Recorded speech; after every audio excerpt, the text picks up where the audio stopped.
ಬಿರ್ಸಾ ಮುಂಡಾ ಅವರ ಜನ್ಮ 150ನೇ ಜನ್ಮ ದಿನಾಚರಣೆಯ ಪ್ರಯುಕ್ತ 15 ದಿನಗಳ ಕಾಲ ನಮ್ಮ ಆಶ್ರಮ ಶಾಲೆಯಲ್ಲಿ ಪ್ರತಿದಿನ ಒಂದೊಂದು ಕಾರ್ಯಕ್ರಮವನ್ನು ಆಯೋಜನೆಯನ್ನು ಮಾಡಿ ಅಂತೇಳಿ ಆದೇಶವನ್ನು ಮಾಡಿದ್ದಾರೆ. ಸೊ ಅದರ ಪ್ರಯುಕ್ತ ಇಂದು ನಾವು 5ನೇ ದಿನದ ಕಾರ್ಯಕ್ರಮವನ್ನು ಹಮ್ಮಿಕೊಂಡಿದ್ದೀವಿ. ಈ 5ನೇ ದಿನದ ಕಾರ್ಯಕ್ರಮದ ಶೀಘ್ರದ ಹೆಸರು ಏನಪ್ಪ ಅಂತಂದರೆ, ಟಾಪಿಕ್ ಏನಪ್ಪ ಅಂತಂದರೆ, ಇವತ್ತು PM ಜನಮನ್ ಭರ್ತಿ ಅವ ಕಾನೂನು ಸಬಲೀಕರಣ NEP ಶಿಕ್ಷಣ ಶಾಸ್ತ್ರದ ಕುರಿತು ತರಬೇತಿಯನ್ನು ಇಂದು ಆಯೋಜನೆಯನ್ನು ಮಾಡಿದ್ದಾರೆ. ಅಲ್ಲಿ ನನಗೆ ಕೊಟ್ಟಿರ್ತಕ್ಕಂಥ ಟಾಪಿಕ್ ಕಾನೂನು ಸಬಲೀಕರಣ ಅಂತಕ್ಕಂತಹ ಒಂದು ವಿಚಾರವನ್ನು ಹೇಳಿದ್ದಾರೆ. ಇಲ್ಲಿ ಕಾನೂನು ಸಬಲೀಕರಣ ಅಂತ ಬಂದಾಗ ಈ ಮಹಿಳೆಯರಿಗೆ ಪ್ರತ್ಯೇಕವಾಗಿ ಸಪರೇಟ್ ಆಗಿ ಕಾನೂನು ಅಂತಕ್ಕಂಥದ್ದು ಅವಳು ಡೆವಲಪ್ಮೆಂಟ್ ಆಗಬೇಕು. ಸಬಲೀಕರಣ ಅಂತಂದ್ರೆ ಇಂಪ್ರೂವ್ಮೆಂಟ್ ಅಂತ, ಡೆವಲಪ್ಮೆಂಟ್ ಅಂತ. ಅವಳು ಅಬಲೆ ಅಲ್ಲ, ಸಬಲೆ. ಅವಳು ಪ್ರತಿಯೊಂದು ರಂಗದಲ್ಲೂ ಕೂಡ ಏನ್ ಮಾಡ್ತಿದ್ದಾರೆ, ಕ್ಷೇತ್ರದಲ್ಲೂ ಕೂಡ ಆಗಬೇಕು, ಮುಂದುವರಿಬೇಕು, ಆಯ್ತಾ. ಮತ್ತೆ ಶೈಕ್ಷಣಿಕವಾಗಿ, ರಾಜಕೀಯವಾಗಿ ಆಗಿರ್ಬೋದು, ಎಲ್ಲ ರಂಗದಲ್ಲೂ ಕೂಡ ಮುಂದೆ ಬರಬೇಕು. ಅವಳು ಒಂದು ಮನೆಗೆ ಮಾತ್ರ ಸೀಮಿತ ಆಗಬಾರ್ದು, ಒಂದು ಫ್ಯಾಮಿಲಿಗೆ ಮಾತ್ರ ಇದಾಗಬಾರ್ದು. ಅವಳು ಎಲ್ಲ ರಂಗದಲ್ಲೂ ಕೂಡ ಪ್ರತಿಯೊಂದು ಕ್ಷೇತ್ರದಲ್ಲೂ ಕೂಡ ಸಾಧನೆಯನ್ನು ಮಾಡಬೇಕು ಅಂತಕ್ಕಂಥದ್ದು ಈ ಸಬಲೀಕರಣದ ಉದ್ದೇಶ ಆಗಿರ್ತದೆ. ಹಾಗೆ ಹಿಂದೆ ನೀವು ನೋಡಿರ್ಬೋದು, ಮಹಿಳೆಯರಂತ ಬಂದಾಗ ಅತಿ ಹೆಚ್ಚಾಗಿ ಅವರನ್ನ ಶಿಕ್ಷಣ ಕಲಿಸ್ತಾ ಇರಲಿಲ್ಲ, ಓದೋದಕ್ಕೆ ಅತಿ ಹೆಚ್ಚಾಗಿ ಕಲಿಸ್ತಾ ಇರಲಿಲ್ಲ. ಸಪರೇಟ್ 4-5 ಅದೇ ಹೆಚ್ಚಾಗಿರ್ತಿತ್ತು ಕಾಲದಲ್ಲಿ. ಹಾಗೆ ಕೆಲವರು ಮಾತ್ರ ನೀವು ಓದಿ, ಬಾಯ್ಸ್ ಮತ್ತೆ ಗರ್ಲ್ಸ್ ಯಾರು ಕೂಡ ಓದಬಾರ್ದು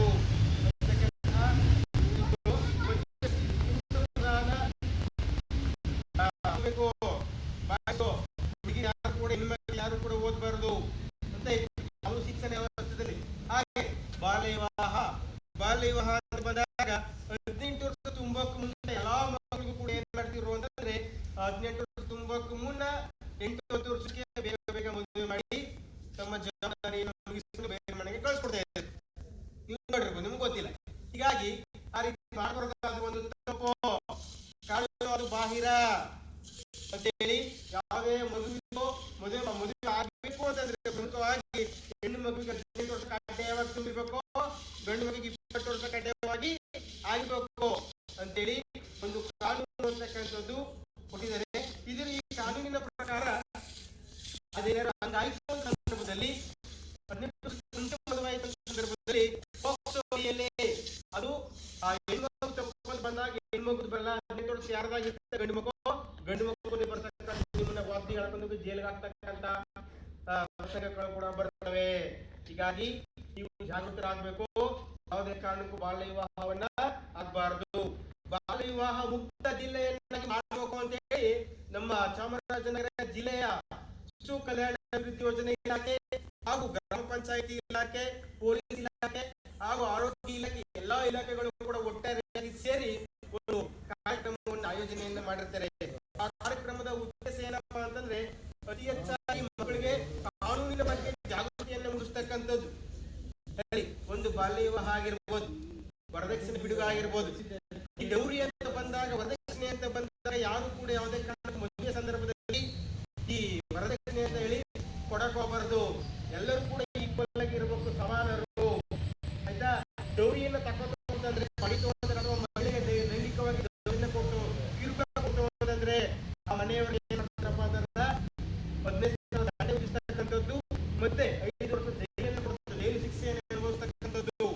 ಇವು ವರದಕ್ಷಿಣೆಯ ತಕೊಳ್ತಾ ಬರಲು ಕಾನೂನಿನ ಮುಂದೆ ಸಾಮಾಜಿಕ ಪಿಡುಗು ಅಂತಕ್ಕಂಥದ್ದು. ಯಾವುದು ವರದಕ್ಷಿಣೆ ಅಂತಕ್ಕಂಥದ್ದು ಸಾಮಾಜಿಕ ಪಿಡುಗು ಅಂತೇಳಿ ಹೇಳ್ತಕ್ಕಂಥದ್ದು. ಹಾಗೆ ಈ ಮಹಿಳೆ ಅಂತಕ್ಕಂಥವರು ಪ್ರತಿಯೊಂದು ಕ್ಷೇತ್ರದಲ್ಲೂ ಕೂಡ ಡೆವಲಪ್ಮೆಂಟ್ ಅನ್ನ ಆಗಬೇಕು. ಕಾರಣ ಅವರು ಬಡವರು, ಅನಕ್ಷರತೆ ಅಂದರೆ ಎಜುಕೇಶನ್ ತುಂಬಾ ಕೂಡಿದ್ದಾರೆ, ಅವರೇನು ಓದಿಲ್ಲ, ಅವನ್ನ ಎತ್ತಬೇಕು, ಮುಂದೆ ಎತ್ತಬೇಕು ಅಂತ ಹೇಳ್ತಕ್ಕಂಥದ್ದು. ಹಾಗೆ ಇಲ್ಲಿ ಈ ಸರ್ಕಾರ ಮಹಿಳೆಯರಿಗೋಸ್ಕರ ಹಲವಾರು ಕಾರ್ಯಕ್ರಮಗಳನ್ನ ಆಯೋಜನೆಯನ್ನ ಮಾಡಿದರೆ, ಅದರಲ್ಲಿ ಪ್ರಮುಖವಾಗಿ ಮಾಡತಕ್ಕಂಥದ್ದು ಎಂತದಪ್ಪ ಅಂತಂದ್ರೆ, ಮಹಿಳೆಯರಿಗೆ ಸಪರೇಟ್ ಆಗಿ ಏನು ಮಾಡಿದ್ದಾರೆ ಅಂತಂದ್ರೆ ರಿಸರ್ವೇಶನ್ ಕೊಟ್ಟಿರ್ತಕ್ಕಂಥ ಮೀಸಲಾತಿಯನ್ನು ಕೊಟ್ಟಿರ್ತಕ್ಕಂಥದ್ದು 50% ಮೀಸಲಾತಿ. ಅದು ಯಾವುದರಲ್ಲಿ? ಉದ್ಯೋಗದಲ್ಲಿ ಕೊಟ್ಟಿರ್ತಕ್ಕಂಥದ್ದು, ಉದ್ಯೋಗದಲ್ಲಿ ಮೀಸಲಾತಿಯನ್ನು ಕೊಟ್ಟಿರ್ತಕ್ಕಂಥದ್ದು ಆಯ್ತಾ. ಶಿಕ್ಷಣದಲ್ಲಿ ಮೀಸಲಾತಿಯನ್ನು ಕೊಟ್ಟಿರ್ತಕ್ಕಂಥದ್ದು, ಫ್ರೀ ಎಜುಕೇಶನ್, ಒಂದರಿಂದ 7 ತನಕ ಓದತಕ್ಕಂಥ ಎಲ್ಲಾ ಮಕ್ಕಳಿಗೂ ಕೂಡ ಗೌರ್ಮೆಂಟ್ ಸರ್ಕಾರದಿಂದ ಹಲವಾರು ಯೋಜನೆಗಳನ್ನ ಕೊಟ್ಟಿದ್ದಾರೆ. ಅದೆಲ್ಲವನ್ನು ಕೂಡ ನೀವು ಪಡ್ಕೋಬೇಕು ಅಂತಕ್ಕಂಥದ್ದು. ಹಾಗೆ ಎಲ್ಲಿ ದೈಹಿಕವಾಗಿ, ಮಾನಸಿಕವಾಗಿ, ಸಾಮಾಜಿಕವಾಗಿ ಎಲ್ಲರೂ ಕೂಡ ಸಬಲರಾಗಬೇಕು, ಡೆವಲಪ್ಮೆಂಟ್ ಆಗಬೇಕು, ಇಂಪ್ರೂವ್ಮೆಂಟ್ ಆಗಬೇಕು ಅಂತಕ್ಕಂಥದ್ದು ಈ ದಿನದ ಉದ್ದೇಶ ಆಗಿರ್ತದೆ. ಹಾಗೆ ಮಕ್ಕಳೇ, ನೀವು 10th PUC ಮುಗಿದ ನಂತರ ಒಂದು 10th ಕಂಪ್ಲೀಟ್ ಆಯ್ತು, 10th ಮುಗಿತು ಅಂತ ಸಂದರ್ಭದಲ್ಲಿ ನಿಮ್ಗೆ ಹಲವಾರು ಆಯ್ಕೆಗಳಿರ್ತವೆ. ಆಯ್ಕೆಗಳು ಅಂತಂದ್ರೆ ಪ್ರಮುಖವಾಗಿ SLC ಮುಗಿಯಿತು ಅಂತಂದಾಗ ತಿಳ್ಕೊಳ್ಳಿ, PUC ಅಂತಕ್ಕಂಥ ಆಯ್ಕೆ ಇರ್ತದೆ. ಈ PUC ಅಲ್ಲಿ ಪ್ರಮುಖವಾಗಿ 3 ಕಾಂಬಿನೇಷನ್ ಅಂತ ಬರ್ತವೆ. ಈ 3 ಕಾಂಬಿನೇಷನ್ ಅಂತ ಬಂದಾಗ ಫಸ್ಟ್ ಆರ್ಟ್ಸ್ HEGP ಅಂತ ಬರ್ತದೆ, ಸೆಕೆಂಡ್ ಒನ್ ಸೈನ್ಸ್ PCMB ಅಂತ ಬರ್ತದೆ, ಬ್ಯಾಂಕಿಂಗ್ ಫೀಲ್ಡ್ ಕೆಲಸ ಮಾಡ್ತಿರ್ತಕ್ಕಂತಹ ನಿಮ್ಮ ಅಕ್ಕ, ಅಣ್ಣ, ನಿಮ್ಮ ಸೀನಿಯರ್ ಶಿಕ್ಷಕರು ನೋಡಿರ್ಬೋದು. ಅವ್ರು ಬ್ಯಾಂಕ್ ಅಲ್ಲಿ ಕೆಲಸ ಮಾಡ್ಬೇಕು ಅಂತಂದ್ರೆ ಪ್ರಮುಖವಾಗಿ BCom ಅಥವಾ BBA ಪದವಿಯನ್ನ ಪಡೆದಿರಬೇಕು. ಪದವಿಯನ್ನ ಪಡೆದಲ್ಲಿ ಅವರು ಕೆಲಸವನ್ನು ಮಾಡೋದಕ್ಕೆ ಎಲಿಜಿಬಲ್ ಆಗ್ತಾರೆ. ಹಾಗೆ ನೀವು ನೋಡಿರ್ಬೋದು, ಇಂಜಿನಿಯರ್ ಆಗಿರ್ಬೋದು, ಡಾಕ್ಟರ್ ನೋಡಿರ್ಬೋದು, ಅಥವಾ ನರ್ಸಿಂಗ್ ಮಾಡತಕ್ಕಂಥ ವಿದ್ಯಾರ್ಥಿಗಳು ಅಥವಾ ಇಂಜಿನಿಯರ್ ನೋಡಿರ್ಬೋದು. ನೀವು ಅಂತಕ್ಕಂಥ ಆಸೆ ಅಭಿಲಾಷೆಗಳನ್ನ ನೀವು ಕಂಡುಕೊಂಡಿತ್ತು ಅಂತಂದಿದ್ದೆ ಆದ್ರೆ ನೀವು ಸೈನ್ಸ್ ಅನ್ನ ತಕೊಂಡು ಓದ್ಬೇಕಾಗಿರ್ತದೆ. ಯಾವುದೋ PUC ನೀವು ಸೈನ್ಸ್ ಅಂತಕ್ಕಂಥ ಒಂದು ಕೋರ್ಸ್ ಇರ್ತದೆ, ಆ ಕೋರ್ಸ್ ನೀವು ಸ್ಟಡಿ ಮಾಡಬೇಕು. ಅದು ಓದಿದ್ರೆ ಮತ್ತೆ ನೀವು ಲಾಯರು, ಮತ್ತೆ ಡಾಕ್ಟರು, ಮತ್ತೆ ನರ್ಸು, ಮತ್ತೆ ಇಂಜಿನಿಯರು ಆಗೋದಕ್ಕೆ ಸಾಧ್ಯ. ಹಾಗೆ ಇಲ್ಲಿ ಆರ್ಟ್ಸ್ ಓದಿರ್ತಕ್ಕಂಥ ವಿದ್ಯಾರ್ಥಿಗಳು ಕೆಲವರು ಇರ್ತಿರಲ್ಲ, ಈ ಆರ್ಟ್ಸ್ ಓದಿರ್ತಕ್ಕಂಥ ವಿದ್ಯಾರ್ಥಿಗಳು